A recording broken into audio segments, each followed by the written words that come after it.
الحمد لله رب العالمين والصلاة والسلام على سيد الأنبياء والمرسلين وعلى آله الطاهرين وأصحابه أجمعين. أعوذ بالله من الشيطان الرجيم. بسم الله الرحمن الرحيم. من يطع الرسول فقد أطاع الله. صدق الله العظيم. إن الله وملائكته يصلون على النبي يا أيها الذين آمنوا صلوا عليه وسلموا تسليما. الصلاة والسلام عليك يا رسول الله. الصلاة والسلام عليك يا سيدي يا حبيب الله. الصلاة والسلام عليك يا سيدي يا نبي الله وعلى آلك وأصحابك يا سيدي يا نور الله. حمد و سلام کے بعد آقا کریم رحمت عالم و مجسم علیہ الصلاۃ والسلام کے فرامین عالیہ کی روشنی میں آج کی کلاس میں ہم ختم نبوت کے عنوان کو سمجھنے کی صحیح اور کوشش کریں گے. اس سے پہلے ہم قرآن مجید فرقان حمید کی آیات روشن سے ختم نبوت کے عنوان کو سمجھنے کی توفیق اللہ رب العالمین نے ہمیں نصیب فرمائی ہے. اگرچہ قرآن مجید کی دیگر بہت سی آیات کا حوالہ مزید قائم کیا جا سکتا ہے، لیکن وقت کی قلت میں آگے بڑھنے کی طرف مجبور کر رہی ہے. جس وقت ہم سنت پاک کی بات کر رہے ہیں اور احادیث طیبات کی بات کر رہے ہیں تو سب سے پہلے تو ہمیں یہ سمجھ لینا ضروری ہے کہ سنت پاک کی اہمیت کیا ہے، اور سنت پاک کی اہمیت کو سمجھ لینے کے بعد پھر ہم ان فرامین کی طرف، ان ارشادات عالیہ کی طرف بڑھ پائیں گے، جس سے تاکہ ہم ختم نبوت کے عنوان کو سمجھ پائیں اور آگے بڑھ سکیں. سنت پاک کے حوالے سے، اس کی اہمیت کے حوالے سے یہ بات کیا کافی اور شافی نہیں ہے؟ کیا یہ تینوں سے ہر طرح کے شک کو دور کر دینے کے لیے کافی نہیں ہے؟ اگر یہ ساری امت اکٹھی ہو کر بھی چاہے، تمام کے تمام اولیاء مل کر بھی یہ چاہیں، تو بھی سنت رسول پاک سے اخذ کیے جانے والے احکامات کو پوری امت مل کر بھی نہ تبدیل کر سکتی ہے، نہ معطل کر سکتی ہے، نہ اسے منسوخ کر سکتی ہے. اس کا مطلب ہے کہ آقا کریم رحمت عالم علیہ السلام نے جو فرما دیا اور وہ آپ کی سنت سے ثابت ہو گیا. اب چاہے کوئی بھی ہو، وہ کسی بھی حیثیت کا مالک کیوں نہ ہو، چاہے وہ ایک فرد ہو یا پھر ایک جماعت ہو یا پھر جماعت بھی لاکھوں پر مبنی ہو، اگر یہ سارے کے سارے بھی مل جائیں اور یکجا ہو جائیں تو بھی سنت پاک سے جو حکم مل گیا ہے اور ثابت ہو گیا ہے اس حکم کو کوئی بھی تبدیل کر نہیں سکے گا. یہ اہمیت ہے سنت کی، یہ اہمیت ہے احادیث پاک کی، اسے کوئی تبدیل نہیں کر سکے گا۔ اس کا مطلب یہ کہ سنت پاک وہ حجت ہے، سنت وہ واجب اطاعت ہے، اور سنت پاک انسانوں کے لیے ان کے تمام کے تمام مسائل کا حل بھی ہے۔ یہ بات میں نے اس لیے کہی کہ اگر کوئی شخص سنت کے حجت ہونے کا انکاری ہو جائے، اور اگر کوئی شخص سنت کے واجب اطاعت ہونے کا منکر ہو جائے، اور کوئی شخص یہ عقیدہ اپنا لے کہ سنت آج کے دور میں قابل عمل نہیں ہے، قابل عمل نہیں ہے، مطلقاً قابل عمل نہیں ہے، تو حجت نہیں ہے، واجب اطاعت نہیں ہے، یا پھر وہ مطلقاً قابل عمل نہیں ہے، اگر ان میں سے کوئی بھی بات کسی کا عقیدہ بن جائے تو سیدھی سی بات یہ ہے کہ وہ شخص ایمان سے خارج قرار دے دیا جائے۔ سنت کی اہمیت اس قدر زیادہ ہے، قرآن مجید کی بھی وہی تفسیر قابل قبول ہوگی جو کہ نبی پاک علیہ السلام کے ارشادات عالیہ سے واضح ہوگی۔ اس لیے قرآن مجید نے کہا کہ میں وہ جو ہے رسول فقط اطاع اللہ، جس نے رسول معظم کی اطاعت کر لی، در حقیقت اس نے اللہ کی اطاعت کی۔ اس میں مطلب یوں آپ کو سمجھاؤں کہ ایک دفعہ قرآن نے کہا یا ایھا الذین آمنوا اطیعوا اللہ واطیعوا الرسول واولی الامر منکم، اے ایمان والو اطاعت کرو اللہ کی، اطاعت کرو رسول کی، اور جو تم میں سے اولو الامر ہیں ان کی بھی اطاعت کرو۔ اب آپ سے سوال میرا یہ ہے کہ اللہ رب العالمین کی اطاعت کا عملی نمونہ تو سامنے نہیں ہوتا، اللہ رب العالمین کا حکم تو قرآن مجید میں آپ کو مل جائے گا، لیکن اس حکم کی اگلی تعبیر کیا ہوگی؟ یہ تو اللہ رب العالمین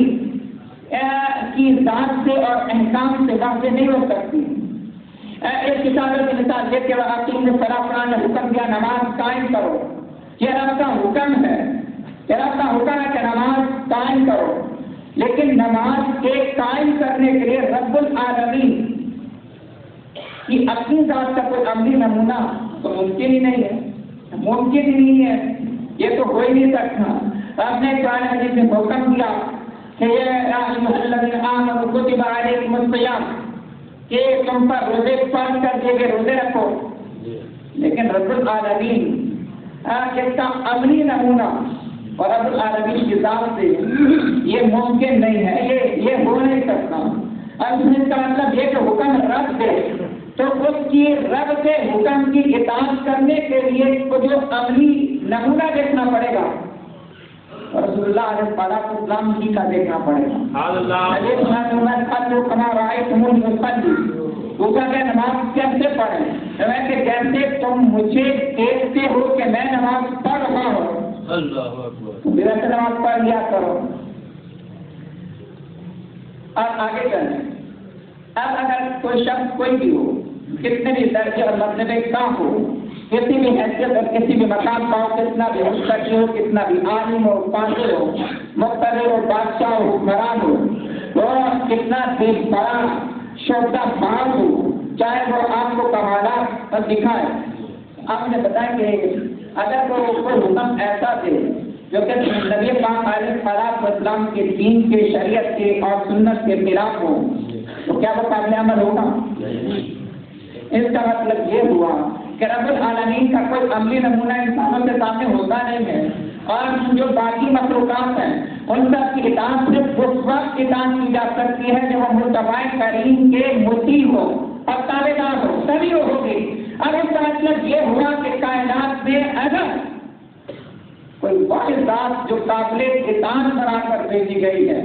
جو کہ اصلاً قابل اطاعت ہے، جس کی اطاعت حقیقتاً اور مطلقاً لازم اور واجب ہوگی، باقی سب کی اطاعت ان کی اطاعت کے ساتھ وابستہ کر دی گئی، باقی سب کے تعلقات ان کے ساتھ نسبتوں کے ساتھ وابستہ کر دیے گئے،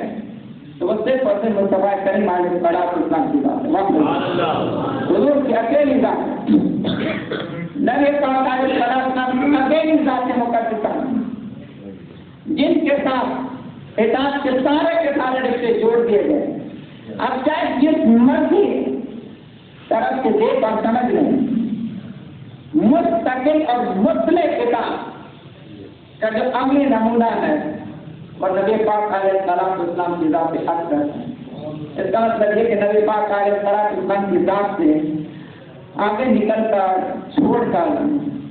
انسان کسی بھی طرف نہیں جا سکتا، نہ وہ اللہ کی رضا حاصل کر سکتا ہے، نہ وہ دنیا میں صاحب عزت ہو سکتا ہے، نہ وہ قبر میں کامیاب ہو سکتا ہے. ان سب کا مدار اور نبی پاک علیہ السلام کی ذات اقدس کے ساتھ صحیح نسبت اور تعلق پر اس سب کا مدار ہے. اس لیے قرآن مجید نے کہا کہ آقاکم رسول فخذوہ وما نہاکم عنہ فانتہوا، جو کچھ تمہیں نبی پاک حکم ہے اس پر عمل کرو، جس سے وہ روکتے ہیں اس سے رک جاؤ. پھر قرآن مجید نے کہا کہ ایمان اسی صورت میں ایمان قرار پائے گا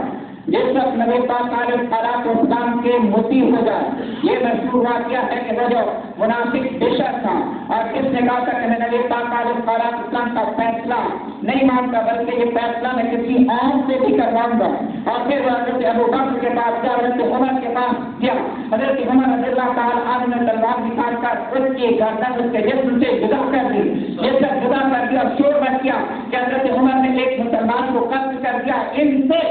قصاص کیا جائے. تو قرآن مجید نے کہا کہ عمر سے قصاص نہیں لیا جائے گا. فلا وربک، اے تیرے رب کی قسم ہے، لا یؤمنون، یہ مومن ہو ہی نہیں سکتے، حتی یحکموک، یہاں تک کہ وہ تجھے حاکم مطلق نہ مان لے، فیما شجر بینہم، ہر اس معاملے میں جو ان کے درمیان اختلاف پیدا ہو جائے. ثم لا یجدوا فی انفسہم حرجا، اور صرف اتنا نہیں بلکہ جس تک مصطفیٰ کریم فیصلہ کر دے وہ فیصلہ جیسا بھی ہو ان کے دلوں میں اس فیصلے کے بارے میں کوئی تنگی پیدا نہ ہو، کوئی احساس ناگواری پیدا نہ ہو. اور یسلموا تسلیما، جس وقت مصطفیٰ کریم کے ہر فیصلے کو دل کے دل سے مان لیں گے تو رب نے کہا کہ وہ مومن قرار پائیں گے، وہ مومن قرار پائیں گے. علامہ ابن تیمیہ نے التعلیم المسلول میں اس بات سے نقل کیا کہ یہ جو کہا اطیعوا اللہ واطیعوا الرسول، اللہ کی اطاعت کرو، اللہ کے رسول کی اطاعت کرو. یہ جو کہا گیا کہ میں یہ کیا رسول اللہ، جس نے اللہ کی اطاعت کرنی ہے وہ مصطفیٰ کی اطاعت کرے، یہ جو کہا گیا ہے ان کے لفظ بہرحال زوردار بھی ہیں اور استدلال بھی اس میں مؤثر ہے. امام ابن تیمیہ کہتے ہیں فَتَقَامَ اللَّهُ وَقَامَ نَفْسِهِ فِي أَمْرِهِ وَنَهْيِهِ وَأَخْبَارَهُ وَبَيَانَهُ فَلَا يَجُوزُ أَنْ يُفَرَّقَ بَيْنَ اللَّهِ وَرَسُولِهِ فِي شَيْءٍ مِنْ هَذَا الْأُمُورِ. ابن تیمیہ کہتے ہیں کہ اللہ تعالیٰ نے اپنے احکامات، اپنے اوامر، اپنے نواہی اور اخبار و بیان میں نبی پاک علیہ السلام کو اپنے مقام پر فائز کروایا ہے کہ جو حضور حکم دیں گے وہ اللہ کا حکم ہوگا، جس سے حضور منع کر دیں گے وہ ایسے ہی ہے جیسے اللہ نے منع کیا ہے. جو بات حضور کہہ دیں گے وہ ایسے جیسے اللہ نے بیان کر دی ہے. جس چیز کی خبر نبی پاک علیہ السلام دیں گے وہ ایسے ہے کہ اللہ رب العالمین نے مصطفیٰ کریم کو بتایا اور مصطفیٰ کریم نے اپنی امت کو اس سے باخبر کر دیا. ایسے کہ اوامر میں، نواہی میں، اخبار میں، بیان میں، بتانے میں اللہ رب العالمین نے مصطفیٰ کریم علیہ السلام کو اس مقام پر فائز کر دیا. لہذا ان امور میں فلا یجوز ان یفرق، یہ کہتے ہیں یہ جائز ہی نہیں ہے کہ ان سارے کے سارے احکامات میں، ان ساری باتوں میں اللہ اور اس کے رسول کے درمیان تفریق پیدا کی جائے. اللہ اور اس کے رسول کو ان باتوں میں الگ الگ نہیں سمجھا جائے گا بلکہ اوامر اور نواہی میں، احکامات میں اللہ اور مصطفیٰ کریم علیہ السلام کے حکم کو الگ الگ نہیں بلکہ ایک ہی سمجھا جائے گا. اب میں اس کی مثال قرآن سے دوں.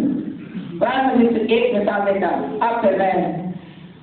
انہیں سارا سمجھانے کی کوشش اس میں ہوں کہ ہم سمجھیں کہ نبی پاک علیہ السلام جو قرآن مجید میں احکامات ہیں وہ تو قرآن مجید میں جس سے نبی پاک علیہ السلام اپنی زبان نور سے کسی بات کو بیان فرمائے تو اس کی اہمیت کیا ہوتی ہے، اس اس کی اہمیت کیا ہے، اور تاکہ پھر جس وقت ہم ختم نبوت کی احادیث کو پڑھیں تو ہمیں احساس ہو کہ نبی پاک علیہ السلام نے جب بار بار خامر کرا جو ختم نبوت کی بات کی ہے، تو اس کے پیچھے اصل میں ختم نبوت کی اہمیت کس قدر زیادہ ضروری تھی، اور قیامت تک آنے والے جو فتنے اور جو دجالی مسائل پیدا ہو سکتے تھے ان سب سے امت کو آگاہ کر کے امت کے ایمان کو محفوظ بنانا اس کا بنیادی مقصد تھا۔ تو لہٰذا اب اس سورہ التوبہ کی اس آیت کا حوالہ آپ کے سامنے رکھوں گی۔ قرآن مجید نے کہا واللہ ورسولہ احق ان یرضوہ ان کانوا مؤمنین۔ اللہ ورسولہ، اور اللہ اور اس کا رسول، اللہ اور اس کا رسول احق زیادہ حقدار ہیں اس بات کے، اللہ اور اس کا رسول زیادہ حقدار ہیں اس بات کے ان یرضوہ کہ راضی کیا جائے حضور کو۔ اللہ اور رسول اس بات کے زیادہ حقدار ہیں کہ وہ راضی کر رہے ہیں کہ راضی کیا جائے نبی پاک علیہ السلام کو، اللہ اور رسول۔ اب اگر عربی سر کو نحس پڑ جائے تو یہ ہونا چاہیے تھا یرضوہما، یہ اللہ رسول اس بات کے زیادہ حقدار ہے کہ ان دونوں کو، اللہ اور اس کے رسول کو زیادہ راضی کیا جائے، لوگوں کی رضا کو نہ دیکھا جائے اور ادھر کے لوگوں کی خوشنودی کو نہ دیکھا جائے، بلکہ اللہ اور اس کے رسول کی رضا اور خوشنودی کو ترجیح دی جائے۔ لیکن آیت یہ نہیں ہے، آیت یہ نہیں، آیت یہ ہے کہ اللہ اور اس کے رسول اس بات کا زیادہ حقدار ہے اے یرضوہ، آگے دو کا تسمیہ کی ضمیر نہیں ہے بلکہ واحد کی ضمیر ہے، پیچھے ذکر اللہ اور اس کا رسول، اور یہاں پر ہونا چاہیے تھا تسمیہ پر دو کے لیے جو ضمیر بولی جائے، یعنی اللہ اور اس کا رسول اس بات کا زیادہ حقدار ہے کہ ان دونوں کو راضی کیا جائے۔ لیکن آیت یہ ہے کہ اللہ اور اس کا رسول اس بات کا زیادہ حقدار ہے کہ مصطفیٰ کو راضی کیا جائے۔ ان کان مومنین، اگر وہ مومن ہے تو اللہ اور اس کا رسول اس بات کا زیادہ حقدار ہے کہ مصطفیٰ کو راضی کیا جائے۔ اب آپ دیکھیں کہ آیت کے اندر جیسا رب العالمین آیت آسمان سے اتارے اور اتار کر وہ کہے کہ رب العالمین کی رضا بھی مصطفیٰ کے جلووں میں چھپی ہوئی ہے۔ اللہ رب العالمین اپنی رضا بھی نبی پاک علیہ السلام کی اس میں چھپائی ہوئی ہے۔ اب اس عنوان کو خیر آگے بڑھانے کے لیے تو اسی پر سب کچھ کیا جا سکتا ہے، لیکن یہ اس حدیث شریف کے ساتھ ہم سنت پاک سے اقتصاد پیش کرتے وقت میں نبوت کی عنوان کی طرف بڑھیں گے، اور امام حاکم نے اس کو نقل کیا۔ عبداللہ بن عباس رضی اللہ تعالی عنہ فرماتے ہیں کہ ان رسول اللہ صلی اللہ علیہ وآلہ وسلم خطب الناس فی حجۃ الوداع، کہ نبی پاک علیہ السلام نے حجۃ الوداع میں خطبہ ارشاد فرمایا، تو آپ نے فرمایا الشیطان بأن یغر بأرضکم، کہ شیطان مایوس ہو چکا ہے، مایوس نا امید ہو چکا ہے کہ اب تمہاری سرزمین پر اس کی عبادت نہیں کی جائے گی۔ اب شیطان کو اس بات کی امید باقی نہیں رہی کہ اب بتوں کو پوجا جائے گا، اور اب اس سرزمین پر آپ جھوٹے خدا کی پرستش ہوگی اور اس کی عبادت کی جائے گی۔ شیطان اس بات سے مایوس ہو گیا، ولكنه رجع ان يطاع فيما سوى ذلك مما تحاقرون من اعمالكم، لیکن شیطان اس بات پر مطمئن اور راضی ہے، شیطان اس بات پر راضی ہے کہ تم دوسرے کاموں میں اس کی اطاعت کرنے لگتا ہو۔ وہ دوسرے کام کون سے ہیں؟ فرمایا کہ وہ کام ایسے ہیں تمہارے اعمال میں سے جنہیں تم معمولی درجے کا سمجھتے ہو، جنہیں تم چھوٹا کام سمجھتے ہو،